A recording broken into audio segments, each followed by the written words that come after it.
السلام علیکم، آپ دیکھ رہے ہیں یوٹیوب چینل ناظرین۔ آج ہم ڈسکس کریں گے سٹرازین کے حوالے سے۔ سٹرازین جو کہ سب سے پہلے ہم جانتے ہیں اس کے اویلیبل فارم، تو یہ ٹیبلٹس فارم میں بھی ہے اور سیرپ فارم میں بھی ہے۔ تو برانڈ نیم اگر اس کی ہم بات کریں تو یہ ٹیبلٹس میں 10 ملی گرامز، سیرپ میں 60 ملی گرام۔ تو مشہور جو برانڈ ہیں اس میں ریجیکس، وائٹلز، سٹیزن، زرٹیک، سیڈل، زیکٹ، ڈی سی، اس طرح کے بہت سے اس کے جو مشہور برانڈ نیم ہیں۔ اب بات کرتے ہیں اس کو کس مقصد کے لیے استعمال کیا جاتا ہے۔ جیسے کہ نام سے یہ ظاہر ہے، سٹرازین یہ اینٹی الرجک ہے، یہ الرجی کے لیے استعمال ہوتی ہے۔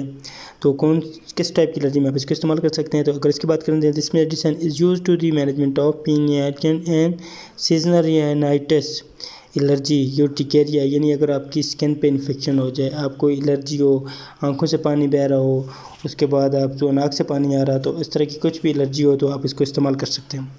کب استعمال نہیں کرنے؟ تو اگر آپ کو کڈنی سے ریلیٹڈ کوئی ایشو ہو تو آپ اس کو استعمال نہیں کریں، رینل فیلئر کا چانس بنتا ہے۔ کیا پریگننٹ فیمیل اس کو استعمال کر سکتی ہیں؟ This medicine can be use during pregnancy only when no safer alternative exist due to positive evidence of risk. آپ اس کو استعمال کر سکتے ہیں لیکن ڈاکٹر کی کنسلٹ لازمی ہے۔ اب بات کریں کیا جو وارننگ ہے اس کی بریسٹ فیڈنگ میں، تو بریسٹ فیڈنگ میں آپ اس کو استعمال نہیں کر سکتے۔ تو یہ تھی ہماری انفارمیشن جو کہ سٹرازین کے حوالے سے تھی۔ تو امید کرتا ہوں ویڈیو آپ کو پسند آئی ہوگی، اگر پسند آئی ہے تو ویڈیو کو لازمی لائک کیجیے گا۔ اللہ حافظ۔